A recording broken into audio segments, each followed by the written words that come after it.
It's Messi!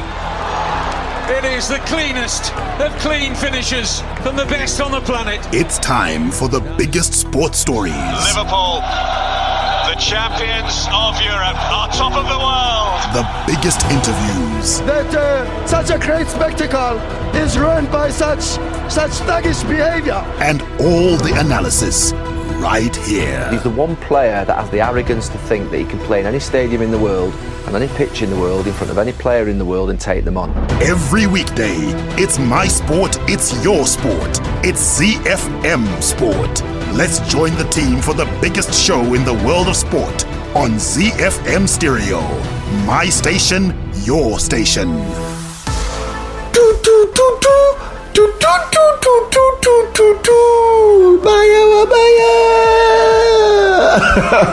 Yo, I'm not gonna lie to you, that tune has been stuck in my head the entire day. You know what, I might make it our throwback pick. But hey, let's do this properly. Welcome to it. This is ZFM Sport on a Thursday. Throwback Thursday, and each and every Thursday on ZFM Sport we keep it short, sharp and sweet as we take you closer to your sports stars. This is the show where we feature the biggest stars locally and internationally so that you get to know them a little bit better. My name is Sean Tafrenyika. I'm the producer of ZFM Sport and I hope that you're being safe. The handle is at ZFM Sport if you want to hit us up and have a bit of chat on all things sport. The entire ZFM Sport team is available on social media. Just simply search for Barry Manandi, Mike Madoda, Mark Paz, Chris Mizi, Alois Bunjira, or myself, Sean Tafrenyika. Now, our big feature sports star is Warriors legend, the man that they call the Jungle Man. Hi, I'm Warriors coach Zdravko Logarušić, and you are listening to ZFM Sport. Sports with a difference. Z. Warriors and Highlanders and Liverpool legend Bruce Grobbelaar is our feature star for tonight. He has to be one of the most interesting and most fascinating sports personalities Zimbabwe has ever produced. And I will hear from Bruce Grobbelaar in conversation with South African journalist Zain Nabi. Now Grobbelaar will talk about being signed for a goat, cow and a sheep, encounters with witch doctors and so much more. I did say interesting. I'm actually currently in a little place called Sotra, just on the west side of Bergen. And if you want to know what the weather is like, it's 24 degrees, no clouds in the sky. I don't know where that came from, but because yesterday it was absolutely tipping down. So here in Norway, you get 4 seasons in one day. They say that this weather's going to stay here for another week. And I hope so too, because we've got a game tomorrow night and I'd like the sun to shine in the opposition's goalkeeper's eyes. Well, I tell you what, we're going to talk about your work in Norway and your involvement still in coaching. And it's great to know that you're still in the game. And my wife's forefathers are from Norway. So the only thing I know is about Vikings and cold weather. So maybe you're going to make me plan a holiday out that way. Well, if you have never been to Norway, you should get here because it's a beautiful country. Brilliant. Well, Bruce, I think we're going to start off with delving into a little bit of your backstory. And I know you've played under many legendary Liverpool managers, right? There was Bob Paisley, there was Joe Fagan, there was Kenny Dalglish. But I was wondering if you could tell us a little about Silas Ndlovu. He managed to secure your services at Highlanders FC with the fine selection of farm animals I've mentioned. What are your memories of playing football in Zimbabwe? Listen, I started at 14 years and 10 months signing for Salisbury Callies. Now, signing for Salisbury Callies, I was playing for Railton at the time, and they were in a different league to Salisbury Callies. Dave Russell, one of the coaches for the juniors, saw me kicking around at David Livingstone School, came across the park, asked if I'd like to sign for Salisbury Callies. I said, I don't think so because my mother won't like it. So he said, well, I'll speak to her. We walked to my place. He said that he would pay my subs to go and play for Salisbury Callies.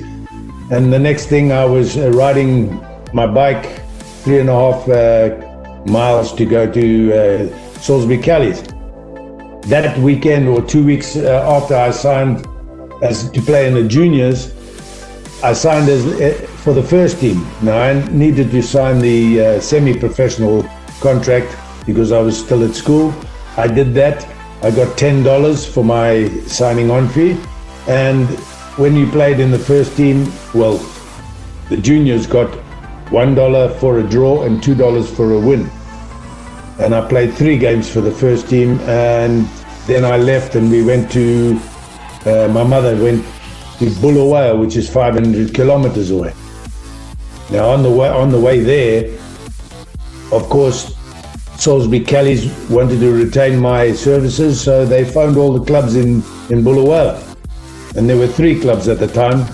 I get a phone call from Silas Ndlovu when I got there. He said, please, I'd like you to meet me down the industrial estate.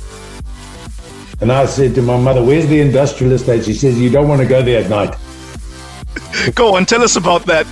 He said, well, meet me there at about 4:30, 5 o'clock. And you know what 5 o'clock is?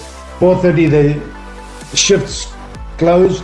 Everybody comes out of work, and there's a stream of, people coming past. And there's this little white fella, standing there, and all the people going back to the township coming past me, and he's sitting on his vehicle. And he said, listen, how much money do you want to play for my team? So I thought about it for a quick, I said, well, in my head, I only got $10 from Salisbury Callies. So I said, well, how about $50? And that he started laughing. I said, why are you laughing? He says, I thought you were going to ask for 500. So could you change that? I just went, well, give me 450 and call it quits. Good bargaining. And with that, he went to the boot. He came out with a brown paper bag, put his hand in it, took $50 out, put that in his top pocket. And yes, I got $450 standing on the industrial site and signed the papers. And then he said, you've got a cow, a goat, and a sheep. How do you want them? I said, I don't know. What do you mean I've got a cow, a goat, and a sheep? He said, you can have them live or you can have them butchered. So I went across the road, and my mother was there, and I said, listen, we've got a cow, a goat, and a sheep. What do you want? He said, we'll take the cow and the sheep to the slaughterhouse, to the Cold Storage Commission, and we'll keep the goat as live. Well, the goat only lasted 2 days, because after the second day, the goat had eaten all my mother's roses, so she said, get it to the slaughterhouse as well. So you must have been prying a lot. Oh, we were prying for about 2-3 months, man. We had the freezer stocked up. Now I know, Bruce, you have obviously fantastic tales at Liverpool and with Zimbabwe, but what do you remember of playing for Highlanders? Silas Ndlovu said, listen, we're playing at home this weekend. Don't go to the stadium. Come to my house in Limpopo.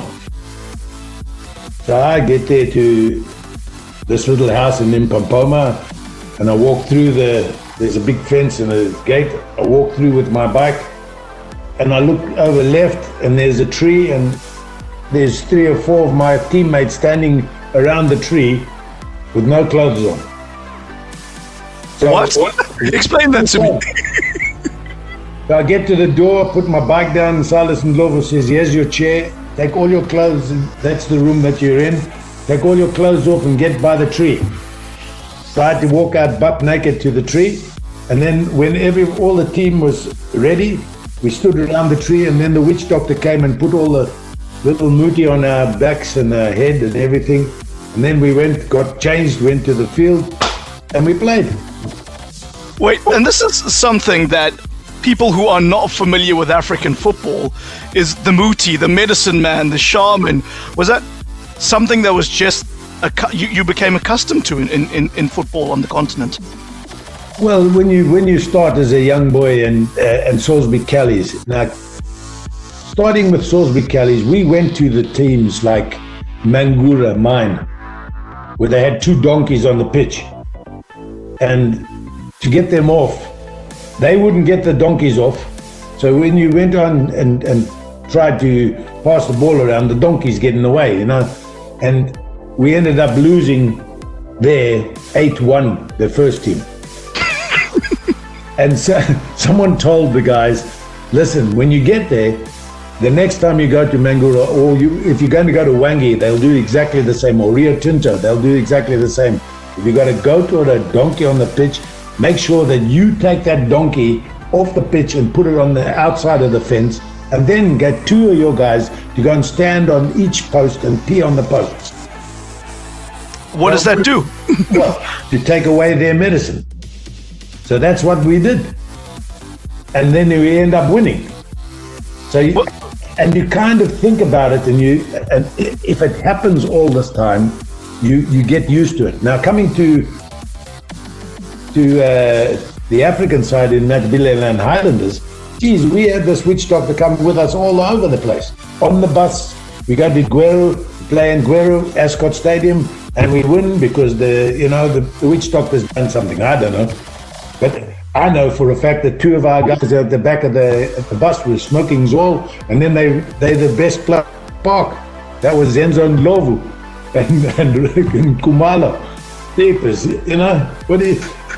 So for our African and international audience who might not know, Zol is a colloquialism for marijuana. So I mean, this is quite a culture that you're growing up in. You've got the traditional healers, the witch doctor, and you've got players who are openly utilizing the green stuff. I mean, wow. The green stuff is used, yes, for sure. And this is purely anecdotal, Bruce, but when those players used marijuana, did they become better players? What did you observe?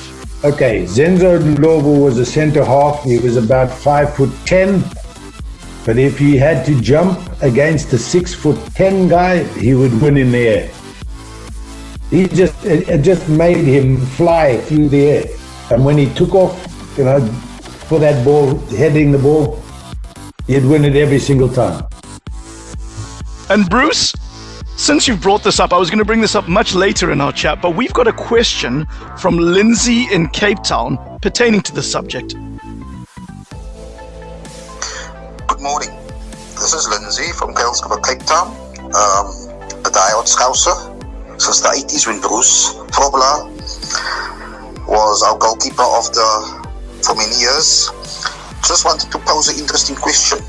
Bruce, you claim that you urinated at the goalpost on the top end of the stadium. Is that the truth or is that myth? Please inform us and clarify that. Thank you. So, Bruce, that was Lindsay from Cape Town, the most original Scouser accent you'll ever hear. But tell us about, would you like to answer that question? Well, I haven't just urinated on the post once. I did it 1.5 times. That means that I didn't do the 2 goals twice. I did 1 goal once and then both goals the second time around. Now, if you want to go back in the story, in 1992, I had a testimonial for Liverpool. I was sponsored by our lager in Zimbabwe called the Zambezi Lager. So for the whole year, they gave me crate loads of beer that when I had dinners, I could put these on the table and everybody would drink up and be merry. And my testimonial was at Anfield, and they sent a witch doctor because they've got a witch doctor with Zambezi Lager. And I didn't know if he was a real one or whatever, but before the game, he went and he got all his mushonga, his muti, and he went and splashed it on the posts. Cop in first, and then he went down the Anfield Road in, and then he got the mic, and he said to the fans, there were 33,000 people, if you don't have Bruce Grobbelaar, the jungle man, here at Anfield, you won't win the league again. And that was in 1992. Do you tell me if the thing doesn't work? Because when Stevie G slipped, remember when he slipped and we came second? Yes, I remember it very well. Courtney, because he's a Liverpool fan, will remember it even better than me. So, Courtney, before that game, I had this inkling and this itchy feeling that because I've been away in Canada and I've come back and I thought, what if this witch doctor is right and we haven't won this thing? And then I remembered what do you do if your witch doctor actually does anything on the posts? You get your guys to go and pee on the posts. And because it was my testimonial, I knew that I had to go and pee on the post. So after one evening game, I stayed quite late in the corporate boxes, and I went down the stairs when the floodlights just, dimmed a bit, and I went out onto the pitch, and I went round to the side, and I started to pee on the posts in the cop end. And the steward grabbed me and he says, what are you doing? I said, listen, I've just got to go down to the Anfield Road and pee on those ones. He says no, and he chucked me out. Well, we came second then. Okay? Then I went back out to Canada. I went there and coached there for another year or another 2 years. I'm thinking about this all the time, and we still haven't won it. Then last season, we come second. I'm thinking, what is it? So, end of last season, I've got a friend of mine who owns a hotel called Hotel Tier, 21 Anfield Road. He's a Norwegian, and I told him about this story when we were having a quiet drink one day. And I'd just come back off a trip, and I got there on because the last game of the season was against one of the teams, and I got back after celebrating the end of the season because I thought we were going to win the last game, and we didn't. We came second again, so I was a bit annoyed. The Monday, I get back about 12 o'clock. At 1 o'clock, there's a game for Hotel Tier in a corporate game at Anfield. So I said, listen, am I late? He says, no, you better get here quick. So I went from the airport straight to Hotel Tier, got changed, went to the Anfield, and you could sit in the dressing room, everything. And then my mate said, well, you've got to do the business now. I said, yes, I'll try and play well.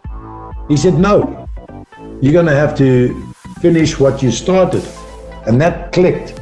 So I went into the toilet with a water bottle, poured the water out, peed in the bottle, put the top on, and when we went out onto the pitch, on the cop end, I poured the pee down the post, and then splashed it over the top on the crossbar, put the top on, put it in the middle of the goal. We played the first half. Now they scored, we scored, so it was 1-1 at half time.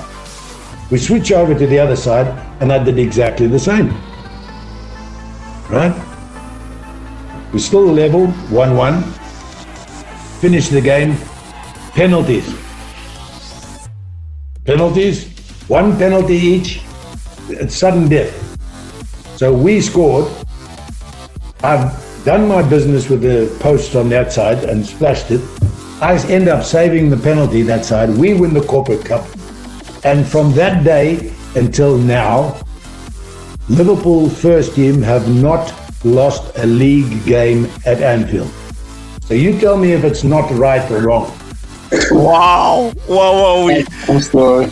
Oh man, that's a 3 years unbeaten run. Sorry, just so that you can hear. That is a 3 years unbeaten run, okay, but we still came second. I never moved from Durban to Liverpool. It took me a long time to get to Liverpool. When I moved from Durban City, I went to West Bromwich Albion first. I was on trial there and for 5 months. And for the 5 months being on trial at West Bromwich Albion, and I'll tell you what a team that was. The greats that they had playing for that West Bromwich Albion team were incredible. But I couldn't get a work permit. I was on a South African passport, couldn't get a work permit. So I ended up going to Vancouver because they needed a goalkeeper. And Tony Waiters was out in England at the time. And I was going to be coming back to South Africa. I was fed up because I couldn't get a work permit in England.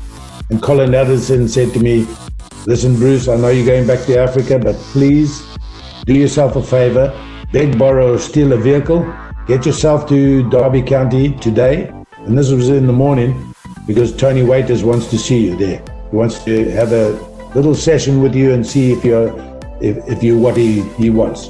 So I did. I did the latter. I stole a vehicle and I went up to Derby County. came back, and yes, that's when I went to Vancouver. So it took me, from the time I came to England, 2.5 years to get to Liverpool, because I was signed by Vancouver. I played 3 games in the first year that I was there for the first team. The second, I was sent on loan to Crewe Alexander, and that was at Crewe Alexander that Liverpool actually saw my potential there. I went back to Vancouver. Liverpool came to Vancouver to ask me a question if I'd like to play for Liverpool. I said yes. And then 6 weeks later, I was sold to Liverpool in March 1981 to Liverpool. So it took me 2.5 years to actually get to where this gentleman wanted to know. How was it, this transition? It was a transition from African football to running around in the UK with the West Bromwich Albion and brilliant players that they had there at the time. Disappointment not being allowed to get a work permit, going over to Vancouver, which was an incredible place to live. You know, a young lad at 19 getting to Vancouver. Ooh, you didn't want to come back because of the beauty of the place, and you know, just fantastic. And going around North America, playing in the different states was magnificent. So it was a learning curve into transition coming into the UK. Then playing in the 4th division, where you get people that come and batter you at the far post and punch and kick, and you know, they just want to foul you or hurt you because you're a better player than them. That was a learning curve. And then finally getting to Liverpool and thinking that you can do it all the time. No, you can't. You have to learn again. And the learning curve was in the reserves at Liverpool. So it took me a long time to get there. Finally, I got there, the place that I wanted to be, and you know, the rest, as they say, is history. Z.